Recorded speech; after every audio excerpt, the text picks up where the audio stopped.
Ang laki-laking problema ng mga tao kung sila ay may inggitin. Napakalaking nawawala na kapayapaan, katahimikan, at mga pagkakaibigan at magandang samahan pag nagkakaroon ng inggitan. Parang kalawang na sumisira sa bakal, ang inggit ay sumisira sa pagkatao, sa behavior, at pati sa pakikipagkapwa-tao. Ang ating pag-aaral ngayon, pinamagatan nating inggit pa more. What are the roots and fruits of envy? Kasi ang envy, cyclical. Yung pinanggagalingan nito, mamumunga, at yung bunga, magiging bagong tanim na naman ang bagong inggit, paikot-ikot, kaya cyclical ang root and fruit of envy. One feeds the other. Ang isang fruit at root ng envy ay covetousness. Paghahangad sa hindi deserved. Desiring what one does not have, earn, or deserve. Acts 13:45. When the Jews saw the crowds, they were filled with jealousy. They began to contradict what Paul was saying and heaped abuse on him. Yan sa religion, dyan napakaraming mga seloso at mga inggitero at mga covetous at envious. Katulad niyang si Paul. Nung maraming nakikinig sa kanya, nagkakaroon siya ng maraming mga followers, nainggit sa kanya yung mga Jews. So ang ginawa ng mga ito, siya ay pinaulanan ng mga pamumula, paninira, at kung ano-ano pang mga pangongontra. Itong envy, very true to all, but also kahit and especially sa religious circles. Kaya sa religious groups, marami ang mga siraan, batuhan, awayan, kasi nagkakaingitan sila pagka merong isang group na lumalaki, isang teacher na dumadami ang nakikinig, naiinggit naman yung iba. Another root and fruit of envy is jealousy. And again, root yan, fruit pa rin. Yung magselos, malibugho, and indulgence in controversies and malicious talk. Pagka ang tayo naiinggit, siya ay nagsisimula o sumasali sa mga usapang malisyoso, paninira sa kinaiinggitan. At ang pakikinig naman at pagsali sa ganito mga usapan ay maaaring maging pasimula na naman ng ibang envy of the same people or of other people who are hearing it at maaaring magbukas sa kanila yung ideya na dapat silang mainggit. 1 Timothy 6:4, they are conceited and understand nothing. They have an unhealthy interest in controversies and quarrels about words that result in envy, strife, malicious talk, evil suspicions. And again, this is especially true among very religious people. Ang pag-aaway-away nila tungkol sa words, sa meaning ng words, interpretation and application of words. At yan, malamang ang pinanggagalingan, envy. Kasi kung wala namang nakikinig sa isang leader, wala naman siyang follower, hindi naman siya kinikriticize ng iba, hindi siya pinapansin. Pero oras na dumami ang nakikinig, dumadami din ang critic. So obviously, merong envy involved. Again, sa ganitong kind of evil talk, mahilig dito ang maraming religious experts. Now, what are the signs of envy? Watching other people's lives instead of improving one's own. Ito isang grabing aspeto ng inggit. Yung wala kang ginagawa kundi bantayan ang buhay ng kinakainggitan mo, pakinggan ang kanyang sinasabi para hanapan ng maipapanira o maikikriticize, bantayan ang mga achievements niya para ito ay maliitin, at hadlangan ang kanyang daan para hindi siya matuloy sa kanyang mga gustong puntahan. Ang taong naiinggit, hindi niya naaasikaso ang kanyang sariling buhay. Ang inaasikaso niya ay tumanghod, makinig, manood sa buhay ng kinakainggitan. At saka gagawa niya nun na hindi niya nalalagyan ng enough investment of time, effort, energy yung kanyang sariling buhay, lalo siyang naiiwan ng kanyang kinaiinggitan. Kaya huwag nating bigyan ng space sa buhay ang inggit. Dahil sisirain tayo talaga niyan.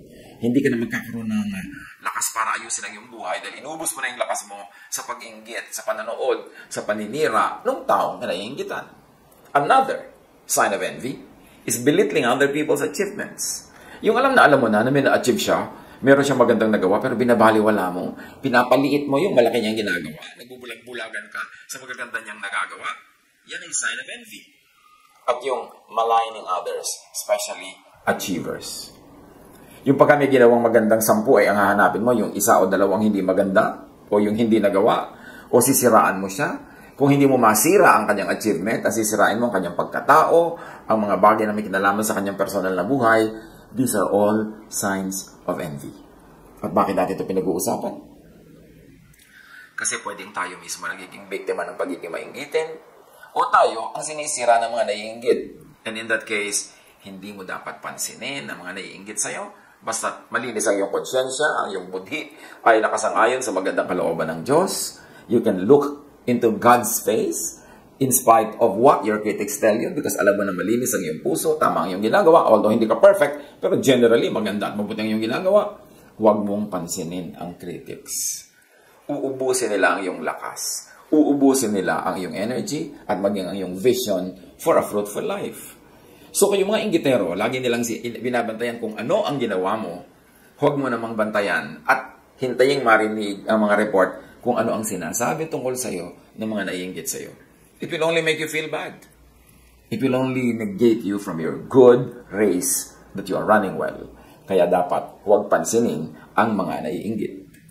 Makinig sa criticism nila dahil baka merong totoo doon, matuto ka, ma-improve mo pa lalo ang buhay mo. Pero otherwise, don't be affected by what envious people say about you. What are the fruits of envy? Needless hard work.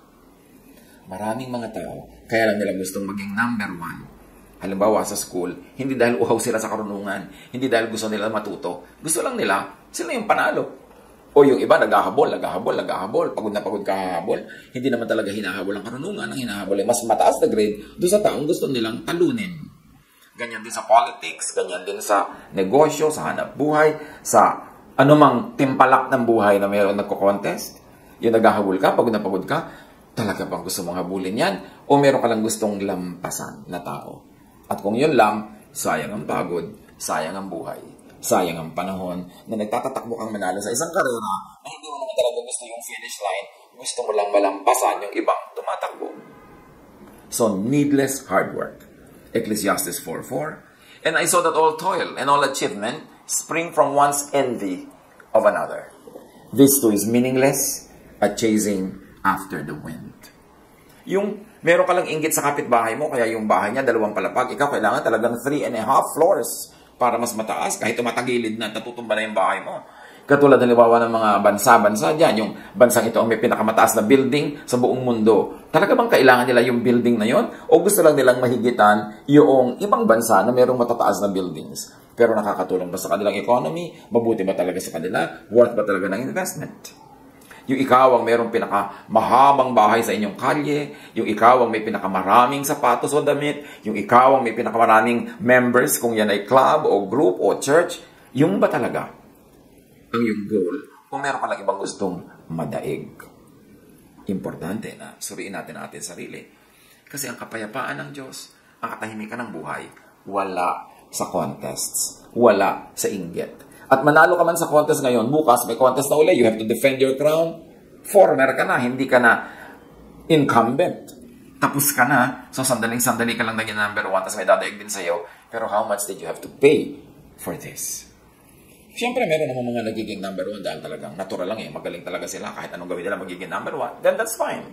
O meron naman talagang gustong-gusto nila yung ginagawa nila, kaya nagsikap silang mabuti, naging number 1 tuloy as a result.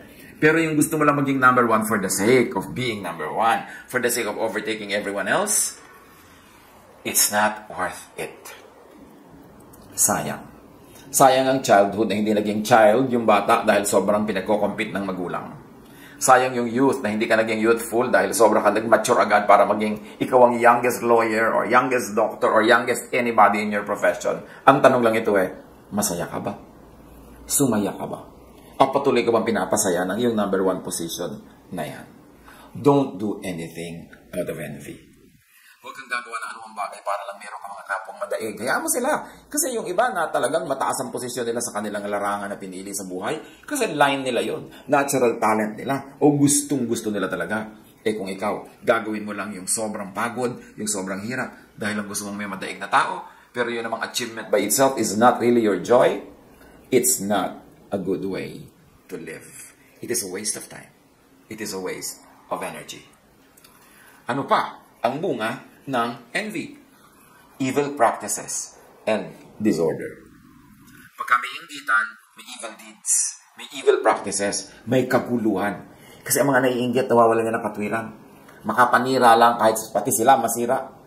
Ang inggit ay parang acid. It destroys its container more than the one for whom it is being stored. James 3:16. For where you have envy and selfish ambition, there you find disorder and every evil practice. Kahit sa loob ng tahanan, dapat natin itong bantayan. Mga kumisan, magkakapatid na nagko-contest. mga magkakapatid na nagpapagalingan, nagsisiraan sa isa't isa. Dapat hindi ka na sa bahay. Kasi ang bahay na ang ating huli nating kanlungan. Doon na lang tayo talagang pwedeng maging relax, pwedeng maging mapagtanggap at matanggap ng ating mga kapamilya. Kaya dapat yung ganyang mga contest, iniiwasan, minimize. At kung pwedeng talagang wala sa mga magkakapatid, sa mga mag-asawa, minsan mag-asawa na nga, nagko-contest pa. Contest sa career, contest sa palakihan ng sweldo, contest sa pride, contest sa pagmamahal ng mga anak nila, pinag-aagaw-agawan yung pagmamahal ng anak. No, no, no. This is not the way to live family life. Isa pang bunga ng inggit, cruelty to the object. Sa kinaiinggitan. Proverbs 27:4. Anger is cruel and fury overwhelming. But who can stand before jealousy? Yan ang isa sa mga pinaka-dangerous feelings of all. Jealousy and envy. Napakahirap na mapagselosan at napakahirap na magselos. Mapakahirap na makainggitan at mahirap mainggit. Kaya iwasan na manginggit. Huwag sasadyaing manginggit kasi ang inggit is a negative energy directed against you. So huwag ka magpapainggit. At lalo naman huwag ka mainggit kasi ikaw yung nag-exert ng energy, ikaw yung mapapagod. Another fruit, of course, of envy is grave lack of reason and kindness or pity. Pag naiinggit, nawawala ng katwiran. Nawawala ang bait. Nawawala ang pagiging mahabagin at makatao. Acts 7, verse 9. Because the patriarchs were jealous of Joseph, they sold him as a slave into Egypt. But God was with him.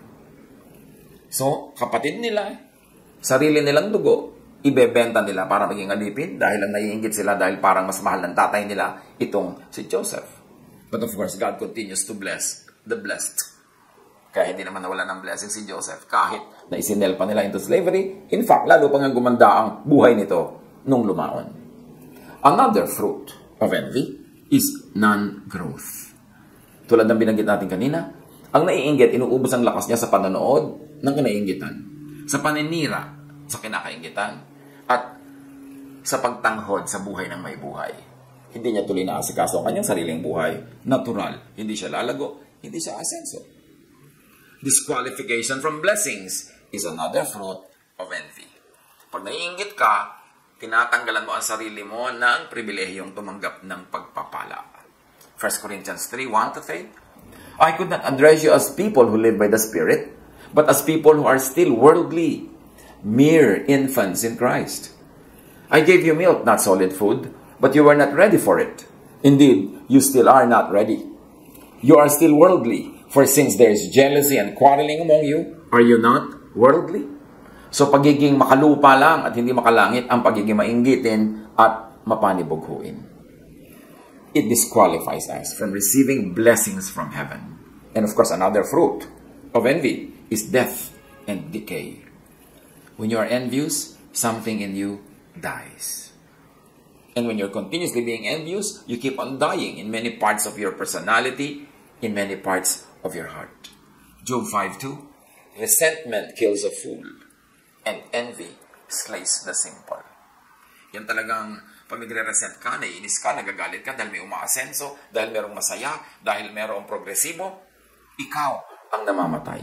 Ikaw ang nawawalan. Malaking-malaki ang nawawala sa tao. Maiinggitin. At kahit yung mga maiinggitin, kung minsan ay nakakachamba-chambang magtagumpay, yumaman, maging number 1, pero hindi pa rin yan masaya.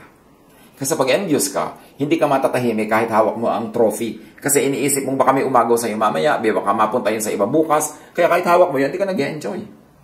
Miserable ang buhay ng mga mainggitin. Proverbs 14:30, a heart of peace gives life to the body, but envy rots the bones. Pag naiinggit ka sa kapatid mo, sa pinsan mo, sa kapitbahay mo, sa kamag-anak, sa office mate, sa workmate, sa classmate, naiinggit ka kahit kanino, sabi ganun, daig mo pa ang may cancer sa buto. At cancer sa buto, nagpakasakit lang yan. Pero sabi niya, envy rots the bones. And the bone, of course, is a metaphor for the structure of your body, for the structure of your personhood. Kaya pag yung structure mo rotten, hindi ang buong body mo, ang buong personality mo ay guguhudin.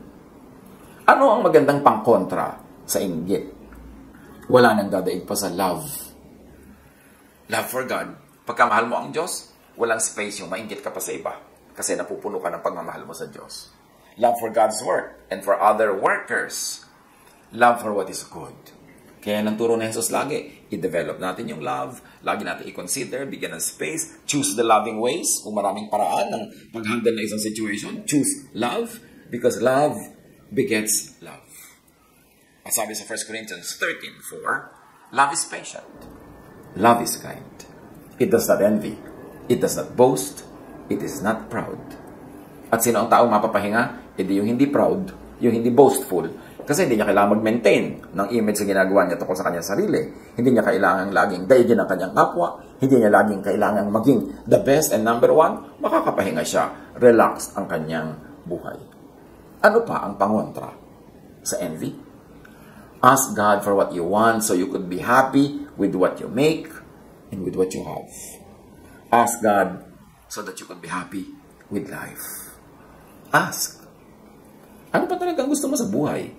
Ask for it. Kung gusto mo ng bola, ask for it. Huwag mong agawin yung bola ng iba, huwag mong sirain yung bola ng iba, at huwag mong siraan yung iba dahil magaling silang maglaro ng bola. Ask for what you want. James 4:2, you desire, but do not have. So you kill. You covet, but you cannot get what you want. So you quarrel and fight. You do not have, because you do not ask God. Kasimple, no? You do not have because you do not ask God. Only those who are not happy with their own lives watch other people's lives, are envious of others, and they try to destroy other people. Pag hindi ka masaya sa sarili mong buhay, doon ka lang nagkakaroon ng oras, lakas at panahon para bantayan ang buhay ng iba, para mainggit sa buhay ng may buhay, at para sirain ang magagandang nangyayari sa buhay ng kapwa. Pero sasabihin mo, lagi naman ako nagpe-pray. I always ask God for what I want. But to ask means to think of it, to focus on it, and to work on it, and to work for it. Hindi lang to ask with words. Ang tunay na asking, ang tunay na prayer, yung iniisip mo lagi, ginagawa mo lagi, nakatuon ka, lagi mong ginagawa kung ano ang pwedeng magawa mo para mapalapit ka doon sa gusto mo, para makamit mo siya. Hindi lang hingi ka ng hingi sa salita. Kailangan nakafocus ang iyong gawa, nakafocus ang iyong isip, at nananalig ka na ibibigay yun sa iyo ng Diyos. Isa pa na paraan para tayo ay magkaroon ng pangontra sa inggit, know yourself as God made you. Don't try to know others as God made them. Know yourself as God made you. Love yourself as God made you and as God loves you. Work as you are gifted and enabled by God. Para ka mawalan ng space sa inggit sa iyong buhay, kilalanin mo ang sarili mo kung paano ka nilikha ng Diyos. Ibigin mo, mahalin at magustuhan ang iyong sarili, hindi yung ang iyong mahal at gusto yung iba, kaya mo sila kinakainggitan. And then, kung ano ang ibinigay sa iyo ng Diyos na kakayanan, kung sino ka talaga, yun ang iyong i-develop. Hindi yung dinedevelop mong pilit ang talent na binigay ng Diyos sa iba, ginagaya mo sila, pagod na pagod ka namang gaya, wala namang mangyari, kasi nanggagaya ka lang. Pero kung ikaw ay totoo sa sarili, yung totoong talent mo, totoong pagkatao mo, yung totoong pagkakalikha sa iyo ng Diyos, ang binibigyan mo ng pansin at dinedevelop, your best will come out.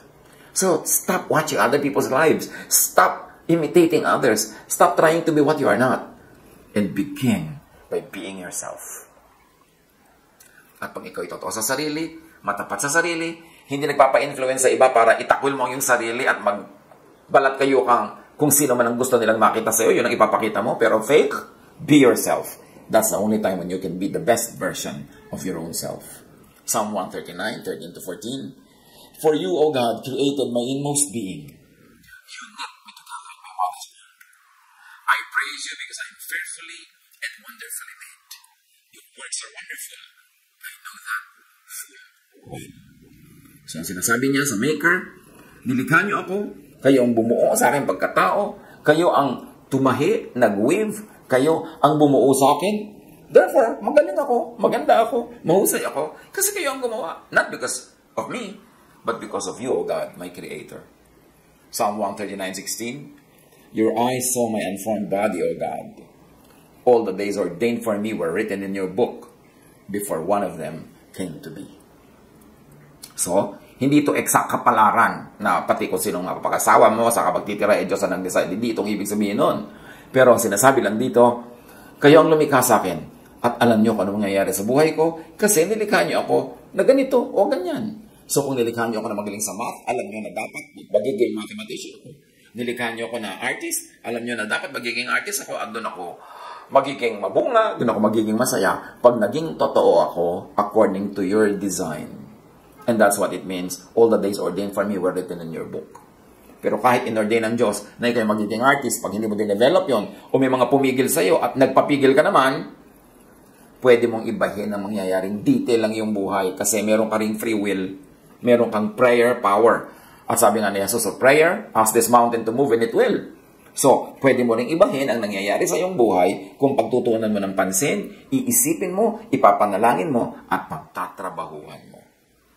Pero bago ang lahat, kilalanin muna ang sarili. Kung saan kahilig, doon bumawal para hindi mo labanan ang force of gravity. Kung saan ka naka-incline, doon ka in-incline ng Diyos, doon ka mag-incline, doon ka magiging best version of yourself. And when you are fruitful, when you are productive, when you're happy with yourself, you will have no space for envy. You will have no space and time to watch how others are living their lives. Because you're busy bearing fruits, you're busy growing, you're busy being happy. Kung ikaw ang kinaiinggitan, huwag sadyaing manginggit. Meron naman kasi mga tao nang iinggit pa talaga. Yung alam na miserable yung married life ng kanyang pinsan, ng kanyang kapatid, display pa ng display kung gaano sila kasayang pamilya. Hindi naman masama na masaya ka, hindi naman masamang nakikiin. Pero let's be sensitive to others. Na alam natin, miserable sila. Para mo kinikiskisan ng asin yung kanilang buhay na buhay at dumudugong sugat. Pagka ipinapakita mo palalo kung gaano ka masaya sa buhay mo, kung gaano sila ka miserable. Huwag sadyaing manginggit. Kasi pwede kang sirahin ang naiingit sa'yo. Pwede kang siraan, pwede kang gawa na masama. So why will you want that? Try to lay low. Pagka ikaw ay masyadong fruitful, productive, tapos naliligid ka ng mga tao hindi fruitful and productive, medyo manhinahimik ka. At pag may naiingit sa'yo, huwag pumatol. Huwag makipag-contest. Don't prove yourself. You don't need to. Huwag mo nang tapakan pa yung nasa baba na nga. At sa mga inggit, huwag magsayang ng panahon at lakas sa kapapanood ng buhay ng kapwa. 1 Thessalonians 4:11, make it your ambition to lead a quiet life. You should mind your own business and work with your own hands. So dapat daw tahimik ang buhay mo. Tahimik in the sense na hindi ka gumugulo sa buhay ng iba, hindi ka nagpapagulo sa kanila, so tahimik ang buhay mo. At atupagin mo sarili mong buhay, sarili mong profesyon, sarili mong trabaho o negosyo, sarili mong pag-aaral, sarili mong project. At gawin mo ang lahat ng yan using your own hands. Yung hands mo, gawin mo sa productive work. Gamitin mo yan sa pagiging productive, hindi sa pagiging destructive. Atupagin ang sariling buhay, projects, paglago, at pamumunga. At kahit sa church life, atupagin ang sariling ministry. Huwag yung ministry ng iba. Kung ikaw ay minister, ikaw ay leader, ikaw ay religious or spiritual leader, huwag mong ubusin ang lakas mo sa paninira sa ibang leaders, sa pagkikriticize, sa pagpuprove na tama ka. Yung mga katuruan mo, buhay mo, bunga mo, yun ang magpuprove na tama ka. Hindi mo kailangang i-compare sa iba. Hindi mo kailangang siraan yung iba dahil lang sila ay productive, mabunga. Magbunga ka dyan ng sarili mo para tahimik ang iyong buhay at hayaan mo siya. At tupagin ang sariling love life. Yung iba naman kasi nakikialam pa sa love life ng may love life. Kasi malamang wala siyang love life. Kasi kung masaya ka sa love life mo, ba't ka maninira sa love life ng iba? So, pasayahin mo ang sarili mo. Gawin mo ang sarili mong lovable. Find someone to love. At huwag kang manghimasok at manggulo sa mga nagmamahalan. At ganun din, atupagin ang sariling godliness and holiness.